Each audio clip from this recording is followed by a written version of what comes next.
সিরিয়ার মুসলমানরা মুসলমান দাবি করলে আবার মুসলমান নামধারী অনেক ইহুদি বেঈমানরা সিরিয়ার মুসলমানদেরকে মারতে মারতে বড় আঘাত করে। কিন্তু আমার নবীজি রহমতের নবী ওই সিরিয়ার জন্য কিন্তু একটু দোয়া করছিল। আমার নবী দোয়া করেছিল, আল্লাহুম্মা বারিক লানা ফি শামিনা ওয়া ইয়ামিনিনা।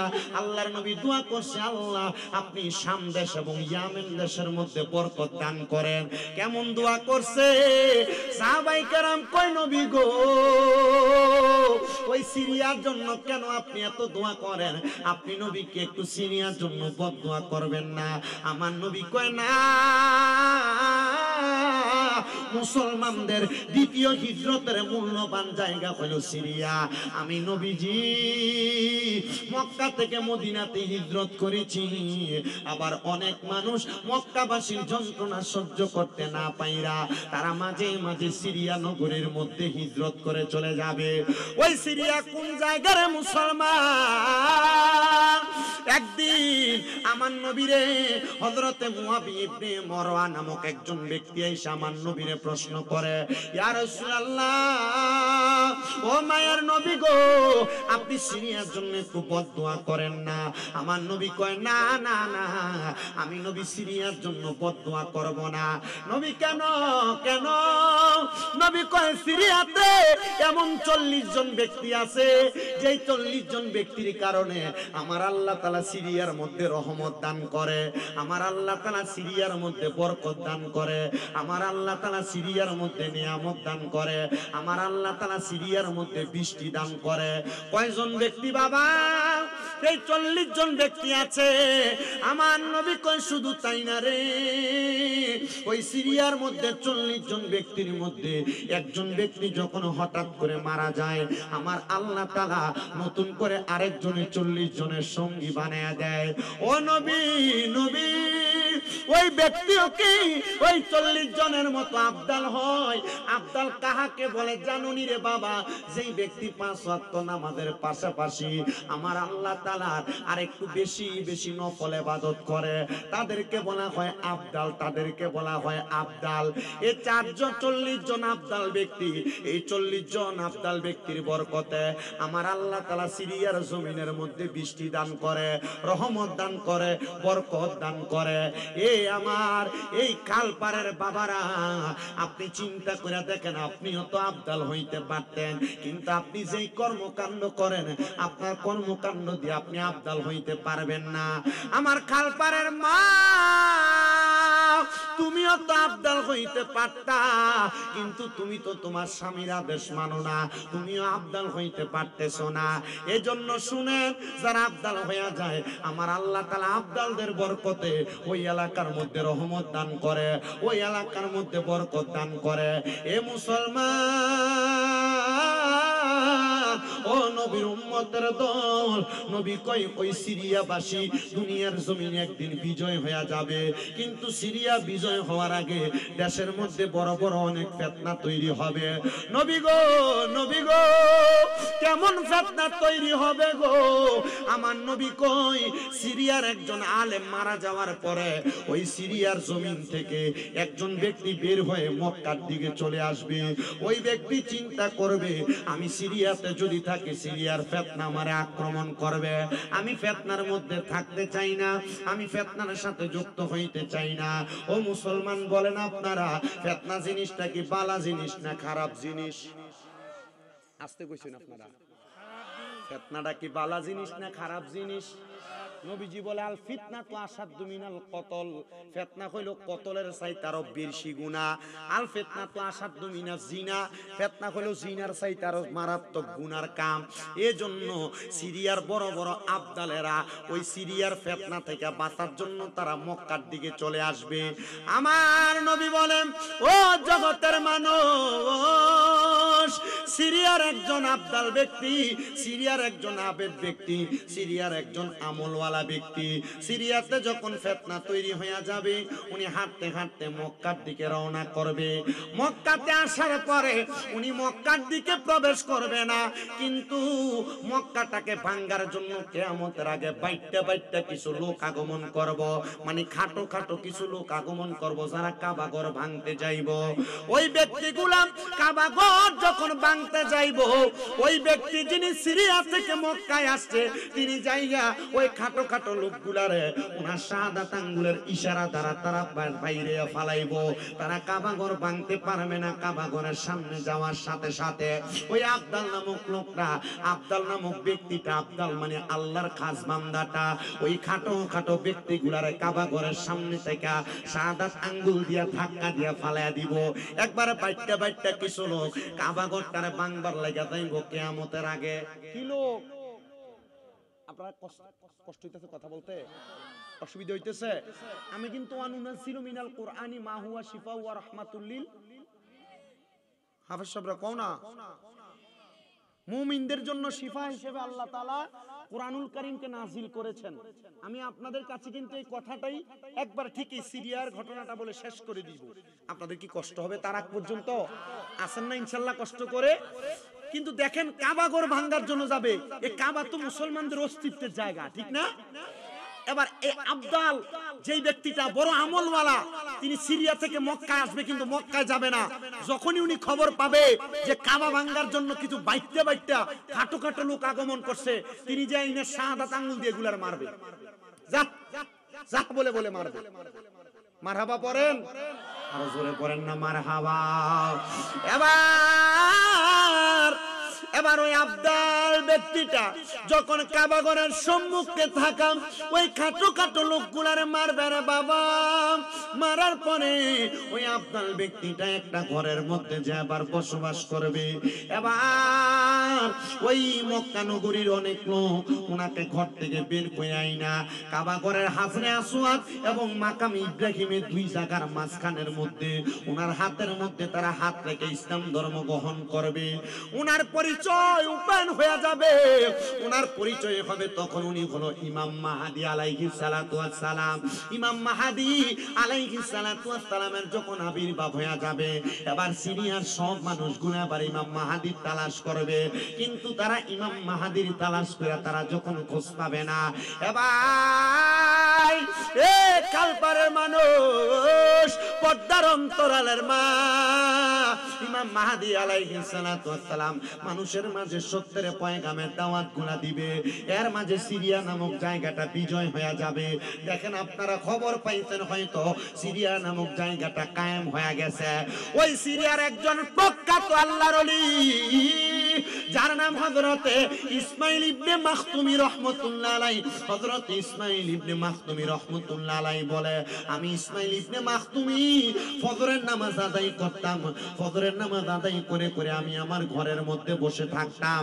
আমি ফজরের নামাজ আদায় করে যেদিন মসজিদের মধ্যে ফজর নামাজটা পড়তে যাইতাম, আমি মসজিদ থেকে বের হইতাম না। যেদিন ঘরের মধ্যে ফজরের নামাজ আদায় করতাম, আমি ঘর থেকে বের হইতাম না। কেন জানো?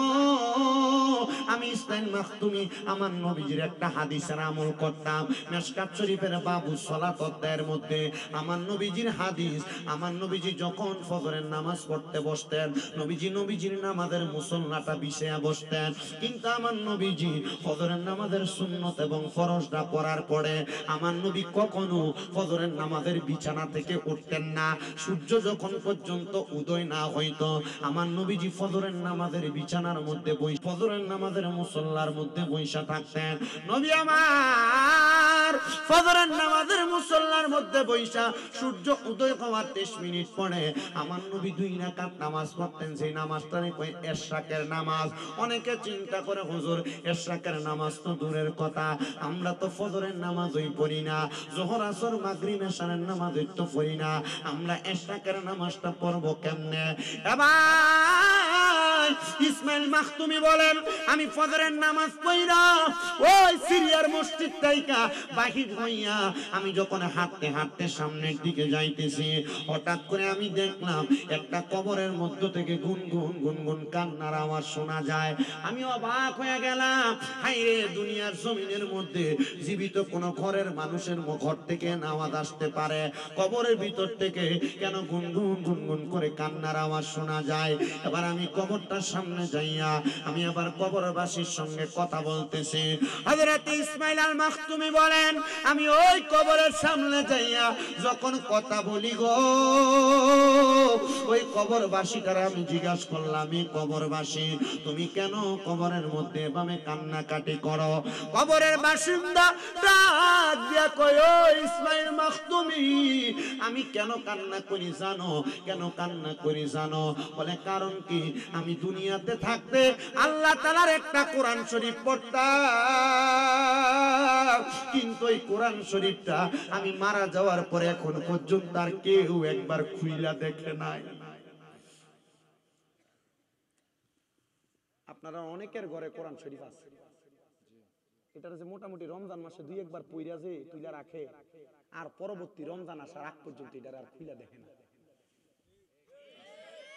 কথা কন না রে? এ পর্দার অন্তরালের অনেক মা বোনেরা শুনতেছেন, আপনার ঘর থেকে রোগ বালা মুসিবত ছাড়ে না, আপনার ঘর থেকে বিপদ আপদ কাটতেছে না, তো কাটবো কেমনে? আপনার ঘরের কোরআন শরীফের উপরে বালি ফিরে রয়েছে আধা সুতা পরিমাণ।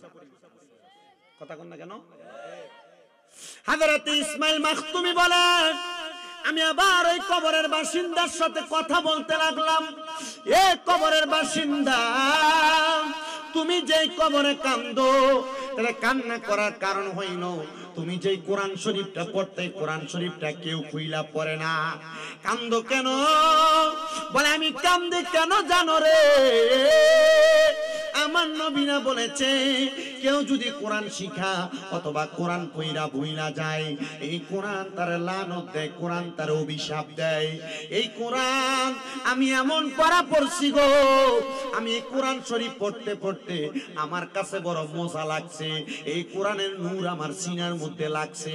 আমার যখনই খারাপ লাগতো আমি আল্লাহ তাআলার কোরআন শরীফটারে তেলাওয়াত করতাম, কিন্তু জগতের মানুষ আমার এই কোরআন শরীফটারে কে জানি ধরছে, এই কোরআন শরীফটার মধ্য থাইকা আমার কোরআনের কয়েকটা পৃষ্ঠা ছিঁড়া নিয়ে চইলা গেছে। এই কোরআনের পৃষ্ঠাটা ছিঁড়া নিয়ে যাওয়ার কারণে আমি কোরআন তেলাওয়াত করতে গেলে আমি এই 2-3 পৃষ্ঠা পড়া আর আমার চোখের নজরে পড়ে না, আমি মনে রাখতে পারি না, আমার কাছে বড় বড় খারাপ লাগে। এ ছাত্র ভাইয়েরা মনে রাখবারে ভাই, তোমাদের উদ্দেশ্য এই কথাটা, তোমরা যারা হাফিজি কোরআন শরীফ তেলাওয়াত করো অথবা নাজারা শেষ করে কোরআনের সবক নাও, হেফজের সবক নাও, মনে রাখবা এই কোরআন যখন মুখস্থ করবা আস্তে আস্তে করে কোরআন তেলাওয়াত করা শুরু করবা। এই কোরআন তেলাওয়াত আস্তে আস্তে করে তেলাওয়াত করা শুরু করলে যখন তুমি প্রথম আধা পৃষ্ঠা, যখন তুমি 1 পৃষ্ঠা, যখন তুমি 2 পৃষ্ঠা, যখন তুমি 4-5 পৃষ্ঠা করে করে পড়বা, মনে রাখবা সব সময় যেন ওযুটা ক্লিয়ার থাকে। ওযুটা যখনই ভাঙবে সাথে সাথে ওযুটা বানাইবা, নচেত মনে রাখবা এই ওযু ছাড়া অবস্থায় যতটা আয়াত তোমার মুখ দিয়া বের হবে, এই আয়াতগুলা তোমার জবানের মধ্যে মুসাব্বা থাকবে, তোমার কলবের মধ্যে মুসাব্বা থাকবে, তোমার মাথার মধ্যে মুসাব্বা থাকবে। এজন্য আল্লাহ তাআলার কোরআন তেলাওয়াতটা করার আগে ওযুটা পরিপূর্ণ রাখা নিশ্চিত। যে জায়গায় বৈশা কোরআন পড়বা এই জায়গাটা পবিত্র থাকা নিশ্চিত। যে সিনার মধ্যে কোরআন থাকবে এই সিনাটা পবিত্র থাকা নিশ্চিত। এজন্য যারা হাফিজি পড়ে, হেফজুল কোরআন পড়ে, এদেরকে গুনার কাছ থেকে একটু পয়সা থাকা লাগে, কোন দুষ্টামির কাজ করা থেকে পয়সা থাকা লাগে, আর নচেত এই কোরআন তাদের সিনার মধ্যে পরিপূর্ণভাবে বহমান থাকে না। এবার হযরত ইসমাইল আল মাখতুমি বলেন আমার কোরআন শরীফের 2-3টা পৃষ্ঠা কে জানি নিয়ে গেছে, হুজুর আপনি যদি আমার পক্ষ থেকে প্রতিনিধি হইয়া আমার কোরআন শরীফের ওই 2-3টা পৃষ্ঠা আপনি সুন্দর করে জায়গায় রাখতে পারেন, তাইলে আমার মনে হয় আমার এই কান্নাটা আর শুনতে পাবেন না। হযরত ইসমাইল আল মাখতুমি বলেন আমি যাইতে যাইতে তার তালাশ কইরা সিরিয়ার মসজিদের পার্শ্ববর্তী পার্শ্ববর্তী একটা বাড়ির মধ্যে গেলাম, আমি তালাশ করলাম কে গো এমন একজন ব্যক্তির পরিবার আছো নাকি তোমরা তার মৃত্যুর পরে তার কোরআন শরীফটা কখনো খুইলা দেখো নাই? একজন মহিলা কয় হুজুর আমরা খুইলা দেখি নাই, তবে গতকালকে আমার একটা বাচ্চা কন্যা সন্তান দুনিয়াতে জন্মগ্রহণ করেছে, আমার স্বামী ইন্তেকালের 7 মাস পরে। হুজুর ও হুজুর গো আমার স্বামী বাচ্চাটা আমার গর্ভের মধ্যে 3 মাস রাইখা ইন্তেকাল করেছিল, কিন্তু আমার বাচ্চাটা বড় হওয়ার পরে আমার বাচ্চাটা ওই দিনে কোরআন শরীফ তার হাত দিয়ে টান দিয়ে ফেলে দিছিল। এই কোরআন শরীফ কুইলা কুইলাম কোরআনের কয়েকটা পৃষ্ঠা ছিঁড়ে ফেলেছিল, আমি কোরআনের ওই পৃষ্ঠাগুলা ছিঁড়া আমি পৃষ্ঠাগুলা পানির মধ্যে ফেলা দিয়েছিলাম। এবার ইসমাইল মাখতুমি রহমতুল্লাহ আলাইহি বলেন, আমি বললাম তুমি বড় অন্যায় করেছ, তুমি বড় পাপ কাজ করেছ, তুমি বড় বাজে কাজ করেছ। এই কোরআনের পৃষ্ঠাগুলা ছিঁড়া ফেলা দেওয়ার কারণে তোমার স্বামীর কবরের মধ্যে বড় আযাব হইতেছে। সিরিয়ার মসজিদের পাশে তোমার স্বামীর কবরের মধ্য থেকে কান্নার আওয়াজ শুনতেছে। এ ভাই পুরা সিরিয়ার মানুষ বলে আমরা যখনই কবরের সামনে দিয়ে হাইটা যাইতাম আমরা তখনই আমাদের কানের মধ্যে কান্নার আওয়াজ শুনতে পাইতাম।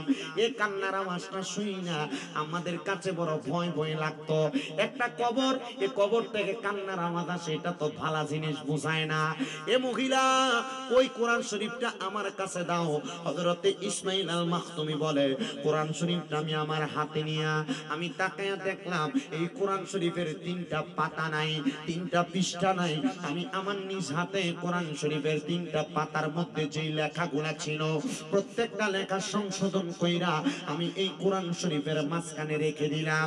রাখার পরে এবার দামেস্কের মসজিদের ওই কবরস্থানের সামনে দিয়া যাওয়ার সময় আমি এবার যখন ওই কবরবাসীর কাছে প্রশ্ন করলাম, আমি দেখলাম কোনো কান্নার আওয়াজও আসে না, আমার সঙ্গে কেউ আর কোনো কথাও বলে না। আমি এবার যখন কবরের সামনে দাঁড়ায় দাঁড়ায় বলি, কিরে এ কবরবাসী এখন বুঝি তুমি আর কান্দো না, এখন বুঝি আমার সঙ্গে কথাও বলো না, এখন বুঝি তোমার কাছে শান্তি লাগে, কিন্তু আমি ইসমাইলের সাথে তারা আর কোনো কথা বলে না। এবার আমি নিয়ত করলাম আমি আমার আল্লাহ তাআলার কাছে এই ব্যক্তিটার সঙ্গে আরেকবার কথা বলতে চাই। আল্লাহর বান্দা গভীর রজনীতে তাহাজ্জুদ নামাজ পড়া পড়া আমার আল্লাহর কাছে বারবার দোয়া করে, ও আল্লাহ এই বান্দার সাথে আমি আরেকবার কথা বলতে চাই, যে বান্দার কবরের মধ্যে এখন কেন আর কান্নার আওয়াজ শোনা যায় না। হযরত ইসমাইল মাখতুমি বলেন, আমি যখন আল্লাহর কাছে ফরিয়াদ করলাম নামাজের সিজদার মধ্যে যাইয়া চোখের পানিগুলা ফালায়া ফালায়া আমি কান্না করতেছি, এমন টাইমে আমি দেখলাম আমার কানের মধ্যে একটা বাতাস লাগতেছে আর আওয়াজ লাগতেছে, কে যেন আমারে ডাকতেছে, ও ইসমাইল ঘুম থেকে উঠে যাও। আমি ঘুম থেকে জাগ্রত হইয়া আমি চক্ষুটা খুইলা দেখলাম আমার ঘরের মধ্যে সাদা রঙের পোশাক পরিহিত অনেকগুলা ব্যক্তি আমার সামনে দাঁড়ায় আছে। আমি জিজ্ঞাসা করলাম, কারা গো আপনারা? বানান তো আপনার পরিচয় কি কি আপনি? উনি বলে, যার কান্নার আওয়াজ পুরা সিরিয়ার মানুষ শুনেছে আমি হইলাম সেই ব্যক্তি ইসমাইল। ও মাখতুমি, শুধু আমার কান্নার আওয়াজটা না এলাকার মানুষ শুনেছে। তুমি কি জানো এই সিরিয়ার মধ্যে এমন একটা অবস্থা হয়ে যাবে কারোর কান্নার আওয়াজ কেউ শুনতে পাবে না। হয়তো আপনারা অনেকে দেখেছেন সিরিয়ার একটা বাচ্চা 2-3 বছর আগে মোবাইল ভিডিও ফুটেজের মাধ্যমে একটা ভিডিও বাইর হয়েছিল। বাচ্চাটা আরবিতে বলতেছে, আমাদেরকে যে ইহুদিরা মারছে আমি আল্লাহর কাছে বইলা দিব, আল্লাহর কাছে বিচার দিয়া দিব। ওই ইসমাইল মাখতুমি বলে, তুমি কি কথা শুনাই না? তোমার কবরের আওয়াজ শুনতে পাইছে মানুষ। বলে, হ্যাঁ আমি মৃত মানুষের কবরের আওয়াজ শুনছে, এই সিরিয়ার মানুষের জীবিত মানুষের কান্নার আওয়াজও কেউ শুনবে না। সিরিয়ার মানুষ এমন কান্না কানছে সিরিয়ার মানুষের কান্না কেউ শুনতে পায় নাই। সিরিয়ার মানুষকে লাশগুলা কাফন যে পরাইবো সাদা কাপড় শর্ট পইরা গেছে, মানুষের গায়ের কাপড় দিয়া মুছরায়া মুছরায়া নদীতে বাসায়া দিছে, মাটির ভিতরে রাইখা বালু দিয়া খুঁড়া দিয়া দিছে। কিন্তু এই সিরিয়ার মানুষগুলা বড় কষ্ট পায় গেছে। হযরত ইসমাইল মাখতুমি বলেন, ও জগতের মানুষ রে, ও জগতের মানুষ,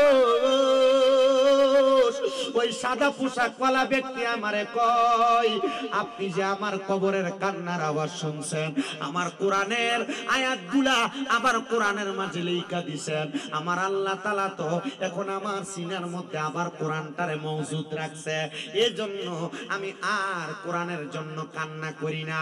এ বাবা, তুমি কবরে যাইয়া কেন কোরআন পড়ো, কবরের ভিতরে কেন কোরআন পড়ো? উনি বলতেছে, আপনি কি জানেন না, ওয়ালা তাকুলু লিমান ইউকতালু ফি সাবিলিল্লাহি আমওয়াত বাল আহইয়াউ ওয়ালাকিন লা তাশউরুন। যারা আল্লাহর রাস্তার মধ্যে শহীদ হয়ে যায়, আল্লাহর রাস্তার মধ্যে চইলা যায়, তারা কখনো মরে না, বাল আহইয়াউ, তারা জিন্দা, ওয়ালাকিন লা তাশউরুন। এদেরকে যারা মরা বলে এরা নির্বোধ, এরা বোকা, এরা বোঝে না। এ জগতের মানুষ, চিন্তা করে দেখ শুনি, আল্লাহ যারা মুমিন বান্দা, তারা তো ইন্তেকাল করার পর কবর দেশে যাওয়ার পর তারা মরা থাকে না, এরা এদের কবর দেশের মধ্যে বড় আরামে বড় শান্তিতে থাকে। এবার ডাক দিয়া কই, হুজুর আপনি কবরের মধ্যে তাইলে কোরআনটা পড়েন কেন? উনি কয়, কবরবাসী এত আযাবের সম্মুখীন রে, এই কবরবাসীরা এই আযাবের সম্মুখীন হওয়ার কারণে এরা বড় কষ্ট, এরা বড় লাঞ্ছনা, এরা বড় বঞ্চনা নিতেছে। আমি যখন কোরআন তেলাওয়াত করি, আল্লাহ তাআলা এদের লাঞ্ছনা বঞ্চনা গুলা কমায়া দেয়, এদের শরীরের কষ্টগুলা আঘাতগুলা কমায়া দেয়। এজন্য আমি দোয়া করি, আল্লাহ যেন এই কোরআনের মুহাব্বতে এদেরকে মাফ করে দেয়, এদের কলবটারে পরিষ্কার করে দেয়, এদের জীবনের গুনাহগুলা মাফ করে দেয়। তোমরা যদি দেখতা রে, ও দুনিয়ার মানুষ, কবরবাসীরা কত আঘাতপ্রাপ্ত হয়, কত কষ্ট পায়, এদের শরীরের গোশতগুলা হাড্ডি থেকে কইসা কইসা পড়ে। আমি যখন কবরের মধ্যে কোরআন পড়ি রে, আমার আল্লাহ তাআলা এই কোরআনের বরকতে তাদের শরীরটারে জোড়া লাগায়া দেয়। এই কোরআন পড়ার কারণে মুমিনের ঈমান বৃদ্ধি পায়, এই জন্য আমি কোরআনটা বেশি বেশি কইরা পড়ি। হায়রে আমার ও খালপাড়ার বাবা, আপনারা হয়তো অনেকের মা কবরে, আপনারা হয়তো অনেকের বাবা কবরে, ওই আম্মা আব্বা কবরে কেমন আছে একবারও তো আপনি খবর লইলেন না। আব্বা আম্মা কবরের মধ্যে বড় কষ্টে আছে না ভালো আছে আপনি খবর লইলেন না। আল্লাহর দরবারে ফরিয়াদ, ও মনি, ও আল্লাহ গো, যারা তাদের মারে, যারা তাদের বাবারে অন্ধকার কবরের মধ্যে শোয়া দিয়া আজকের খালপাড়ের মাহফিলে বসছে, ও আল্লাহ তাদের মার কবরটারে তুমি জান্নাতের বাগান বানাইও, তাদের বাবার কবরটারে তুমি জান্নাতের বাগান বানাইও। ও খালপাড়ের বাবা, খালপাড়ের বন্ধুরা, আপনারা যারা জান্নাতের বাগানে বসছেন, হয়তো আপনার মা কবরে, আপনার বাবা কবরে, আপনি কেমন আছে জানেন না। মনে রাখবেন, আজকের আখিরি মুনাজাতের মধ্যে আপনি যদি আপনার মার জন্য, বাবার জন্য চোখের মনি কোঠার মধ্যে একটা মাছির মাথা পরিমাণ পানি চাইনা দিয়া কান্না করেন, ওই পানিটা মাটিতে পড়ার আগে আগে আমার আল্লাহ তাআলা আপনার মা বাবার জীবনের গুনাহ মাফ করে দিবে। কিন্তু অনেক সন্তান হয়তো আজকের মাহফিলে বসছে, তাদের মা বাবা বেঁচে আছে, কিন্তু অনেক সন্তান ওই মা বাবার মনে কষ্ট দিয়া মাহফিলে বসে। অনেক সন্তান এরা বাইয়ে বাইয়ে ঝগড়া করে মা বাপরে আলাদা করে দেয়। অনেক সন্তানেরা এদের মা বাবার সঙ্গে খারাপ ব্যবহার করে। অনেক স্ত্রীর কথা শুই না মা বাপরে বাপ দেয় না। বউ বলে, তোমার আরো 2-3 ভাই আছে, তুমি কেন মা বাপ বাপরে একা একা খাওয়াও। এই কথাটা শুনে অনেকে মা বাপরে খানা দেয় না। আমি বলবো রে সন্তান, কেউ যদি এমন কর্ম করে থাকো, দেও তোমার পাও আমার সামনে দাও, আমি শামীম রাজা জিব্বা লাগে তোমার পাও পরিষ্কার করে দিব। তবু আদা করো আমার আল্লাহ তাআলা যেন তোমার মা বাপরে মাফ করে দেয়। তবু আদা করো ওই মা বাপরে জুদা করে থাকলে, আলাদা করে থাকলে এখান থেকে বাড়িতে যাইয়া মা বাবার পায়ের মধ্যে ধরবা, ধরে বলবা মা ও আব্বা জান, আল্লাহ রাস্তা আমারে মাফ করে দে। যতক্ষণ পর্যন্ত তোমার মা তোমার বাবা মুখ দিয়া বলছে তোমারে মাফ করে দিছি, ততক্ষণ পর্যন্ত মা বাবার পাও ছাড়বা না। বলে হুজুর কেন গো, কেন মা বাবার পাও ছাড়তাম না? আজকের মাহফিল কবুল হবে কি হবে না এটার গ্যারান্টি কেউ দিতে পারবে না, তবে আমি শামীম রাজা একটা গ্যারান্টি দিয়া যায়, যদি তোমরা এখান থেকে বাড়িতে যে মা বাবার পায়ে ধরে মাপ চাও, আম্মা আব্বার মধ্য থেকে যদি একজন বাবা আগামী কালকে খালপাড়ের চা দোকানে পয়সা বলে, হ্যাঁ শামীম রাজার ওয়াজ শুই না আমার ফুতে রাত্রবেলা আমি আব্বার পায়ে ধরে মাপ চাইছে, কিন্তু কোনোদিন আমার ফুতে আমি বাবার লগে অন্যায় করে নাই, মনে করবা মাহফিল কবুল হয়ে গেছে। কারণ কি রে, কারণ কি? আম্মা আব্বার পায়ে ধরলে তোমার দাম কমবে না, আম্মা আব্বার পায়ে ধরলে তোমার সম্মান কমবে না। আম্মা আব্বার কদমে যদি দইরা তুমি ছোট হইতে পারো, সারা জগতের কাছে আল্লাহ তোমার বড় বানাইব। কিন্তু বর্তমান জামানায় সন্তান চিন্তা করে হুজুর আমি আমার মা বাবার পায়ে ধরবো দূরের কথা, আমি তো দুই ঈদের সময় আম্মা আব্বার পাঁচ হইয়া সালামি আমি করি না। আইরে না না না, আম্মা আব্বার পায়ে ধরলে সন্তানের দাম কমে না, ইজ্জত কমে না, আল্লাহ তাআলা তার দাম বাড়ায়া দেয়। শুধু পায়ের মধ্যে ধইরা সালাম করা না, মাঝে মাঝে সুযোগ পাইলে আম্মা আব্বার পায়ের মধ্যে চুমা দিবা। কোনদিন মা বাবার পায়ে চুমা দিছো কিনা জানি না রে খালপাড়ের বাবারা, কোনদিন মা বাবার পায়ে চুমা দিছো কিনা জানি না গো খালপাড়ের মা বোনেরা। তবে আমার দিকে তাকাও, আমি গুনাহগার মানুষের কুমিল্লা শহরের মধ্যে ৬টা মাদ্রাসা চলে, আমার ৬টা মাদ্রাসার মধ্যে এখনো পর্যন্ত ৮১৭ জন ছাত্র ছাত্রী পড়ালেখা করে। কিন্তু আমি জানি এটা আমার এলেমের জোর দিয়া না, শিক্ষাগত যোগ্যতা দিয়া না, এটা একমাত্র আমার আম্মা আব্বার দোয়ার বরকতে। আমি যখন মাত্র ক্লাস 6-7 পড়তাম, ওয়াজ মাহফিলে শুই না আম্মা আব্বা ঘুমন্ত অবস্থায় যে মা বাবার পায়ের মধ্যে চুমা দিছে, আমার আল্লাহ তাআলা আমার যেই সম্মান দিছেন, যে ইজ্জত দিছেন, আমি আর 1% পাওয়ার উপযুক্ত না। কিন্তু আমার আম্মা আব্বার দোয়ার বরকতে আল্লাহ তাআলা আমার সম্মান বাড়ায়া দিছে। কিন্তু সন্তানের দল, তুমি তো আম্মা আব্বারে ধমক দাও, তুমি তো আম্মা আব্বারে আঘাত দিয়া কথা বলো, তুমি তো আম্মা আব্বার মনে কষ্ট দিয়া কথা বলো। আমি বলবো না, দে সন্তান তোর পাও আমার সামনে দে, আমি আমার জিহ্বা লাগায়া তোর পাও আমি পরিষ্কার করে দিব। তবু ওয়াদা করবা কোনোদিন মা বাবার মনে কষ্ট দিবা না, আম্মা আব্বার মনে আঘাত দিবা না। অনেকে চিন্তা করে হুজুর যাদের বাড়িতে মা আছে তারা বাড়িতে যাইয়া মার পায়ে ধরে মাপ চাইব, আমার তো মা নাই, আমি কার পায়ে ধরে মাপ চাইব? অনেকে চিন্তা করে হুজুর যাদের বাড়িতে আব্বা আছে তারা বাড়িতে যাইয়া আব্বার পায়ে ধরে মাপ চাইব, আমার তো আব্বা নাই, আমি কার পায়ে ধরে মাপ চাইব? সন্তান চিন্তা করবা না, আব্বা আম্মা যদি না থাকে, আল্লাহর নবী তো সিস্টেম শিখিয়ে দিতে দোয়া করার।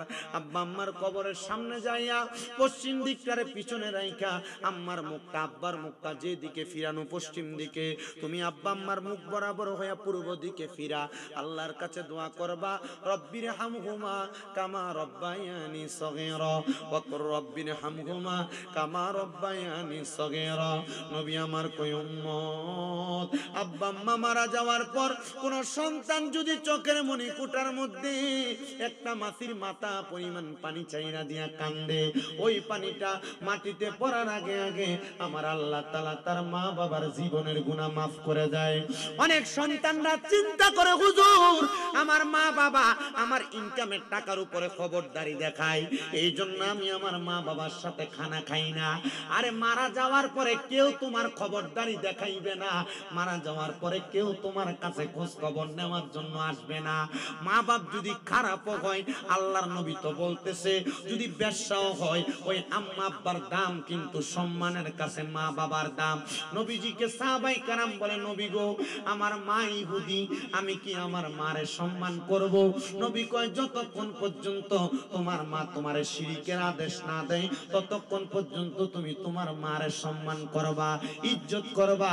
শুনেন না প্রখ্যাত নবীজির একজন সাহাবীর কথা, হযরতে আবু হুরায়রা রাদিয়াল্লাহু তাআলা আনহু, তিনি বলতেছেন জগতের মানুষ আমি যখন নবীজির দরবারে আসা যাওয়া করতাম, নবীজির ধর্মটা আমার কাছে ভালো লাগা গেছে।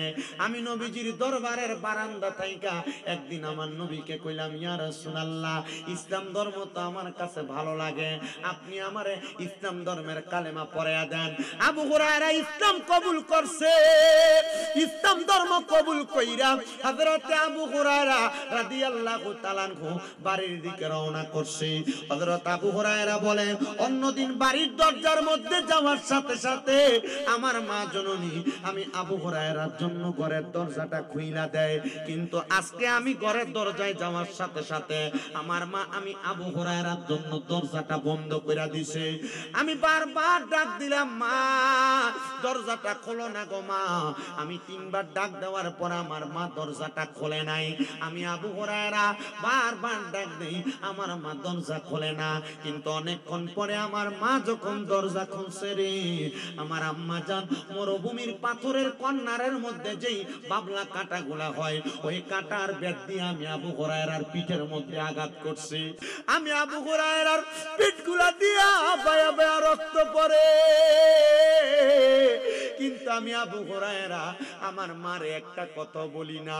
আর আমরা সমাজ আব্বা আম্মা যদি সন্তানরে কোনো কথা বলে, সন্তান আব্বা আম্মার মুখের উপরে কয় তোমরা বুঝো না চুপ মেরা থাকো না রে সন্তান না, আব্বা আম্মা বুঝে বিদায় তোমাকে পরামর্শ প্রদান করে। আবু হুরায়রা কয় আমি আমার মার একটা কথা বলি নাই, আমি কানতে কানতে রহমতের নবীর দরবারে চলে গেছি। আমার নবী আমি আবু হুরায়রারে কই কিনে আবু হুরায়রা এমনি কান্দো কেন? আমি কইলাম ইয়া রাসূলুল্লাহ আপনি বলছিলেন ইসলাম কবুল করলে কষ্ট পাওয়া লাগে।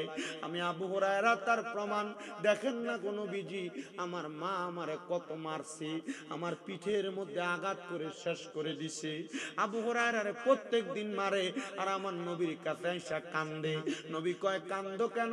আবু হুরায়রা কয় নবী আমি কান্দি এই জন্য আমার মা ইসলাম কবুল করার কারণে আমারে আঘাত করে মারে আর আমার পিঠগুলা দিয়া বায়া বায়া রক্ত পড়ে। কিরে কান্দো? আমার দরবারে কেন আসো?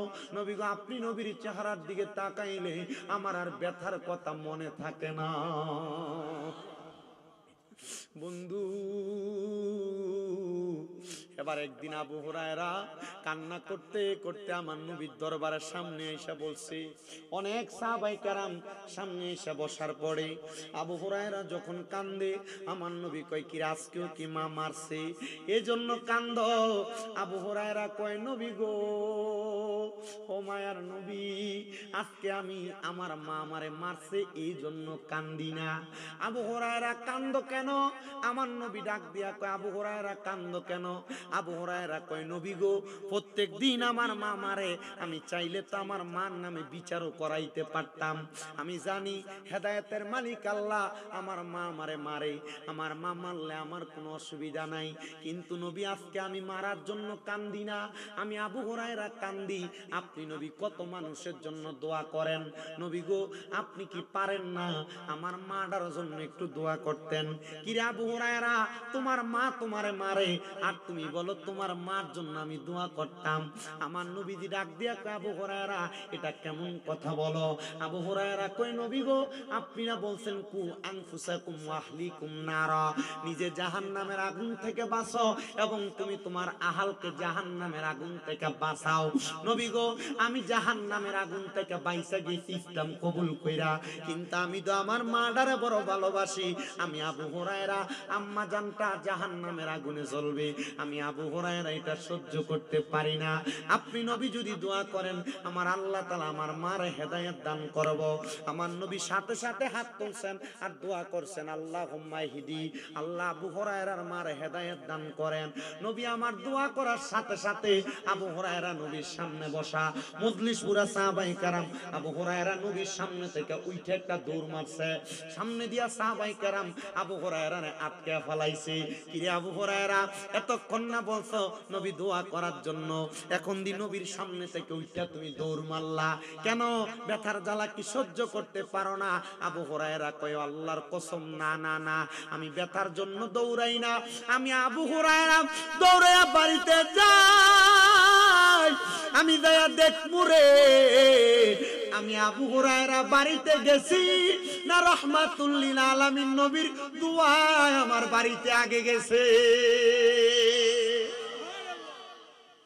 আবু হুরায়রা দৌড়ে বাড়িতে গেছে, ডাক দিয়া কয় জগতের মানুষ, অন্যদিন আমি ঘরের দরজায় যাইয়া 2-3 বার ডাক দেওয়া লাগে দরজা খুলবার লাগা, আর ওই দিন যায় দেখে আমার ঘরের দরজাটা দি খোলা। আমি ঘরে প্রবেশ করি সালাম দিয়া, আমি তাকে দেখলাম আমার আম্মা জান মনে হয় গোসল করে আসছেন। আম্মা জানের মাথার চুলগুলা বায়া বায়া পানি পড়তেছে। জিজ্ঞাসা করলাম মা আজকে কি আপনি আমারে মারবেন না, আপনি আমারে আঘাত করবেন না, অন্য দিনের মতো কি দরজা বন্ধ করে ফেলবেন না? আমার মা আমারে ডাক দিয়া কয় আবু হুরায়রা প্রত্যেক দিন তো তোমারে আমি মারি, কিন্তু আজকে মারার পরে আমি মার বিবেকটা একটা নাড়া দিছি।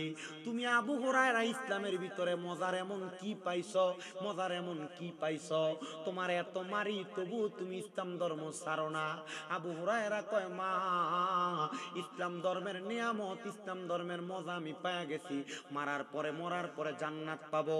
আবু হুরায়রার মা কয় আবু হুরায়রা আমি মা চিন্তা করলাম, আমি মা জননী তোমার মতো ইসলাম ধর্মের মজা গ্রহণ করতে চাই, আমি মা ইসলাম ধর্ম কবুল করতে চাই। আবু হুরায়রা কয় বাড়িতে আইসা দেখলাম রে আমার আগে রহমতের নবীর দোয়া আমার বাড়িতে চলে আসছে। আমার খালপাড়ের বাবা ও খালপাড়ের বন্ধুরা, আজকের মাহফিল একটা তাজ্য প্রমাণ। এই খালপাড়ের মাহফিলের উসিলায় আল্লাহ তাআলা খালপাড়ের কবরবাসীর কবর আযাব মাফ করে দিবে। কথা কোন না ঠিক কিনা? অনেকের মা কবরে, অনেকের বাবা কবরে, আল্লাহ তাআলা কবরে কেমন রাখছে মা বাপরে আপনি জানেন না। সন্তান আপনার মা বাবা আপনার লাখ লাখ টাকার জায়গা জমি দিয়া গেছে, ওই জায়গা জমিতে আপনি থাকতেছেন, ওই জায়গা জমি আপনি ব্যবহার করতেছেন। চিন্তা করে দেখেন যদি আপনি প্রতি মাসে 5,000 টাকা করে মা বাবার দেওয়া জায়গাতে ভাড়া থাকতেন, আপনার 12 মাসে 60,000 টাকা ভাড়া লাগতো। ওই মা বাপ যদি বাইচা থাকতো, সন্তান যদি আপনি প্রতি মাসে মা বাবার 1,000 টাকার ফল কিনা খাওয়াইতেন, 12 মাসে 12,000 টাকার ফল মা বাপরে খাওয়ানো লাগতো। মুনাজাত দেওয়ার আগে একটা সন্তান শুধু চাই বলে হুজুর আমার মা নাই, আমার মাটার লেগে একটু খাস করে দোয়া করবেন। আমার বাবা নাই, আমার বাবাটার লেগে একটু খাস করে দোয়া করবেন। আগামী বছরে মাহফিলটা হইতো এই বছর 15তম মাহফিল, আগামী বছর 16তম মাহফিল হবে। এই মাহফিলের প্যান্ডেলটা করতে যে টাকা লাগে, আমি সন্তান আমার মারে ভালোবাসা, আমার বাবারে ভালোবাসা প্যান্ডেলের টাকার খরচটা আমি দান করে দিব। আল্লাহর কাছে দোয়া করবেন এই প্যান্ডেলের সামিয়ানার নিচে কত মানুষ বসবে হুজুর, আল্লাহ তাআলা যেন আমার মা বাপরে জান্নাতের সামিয়ানার নিচে বসায়।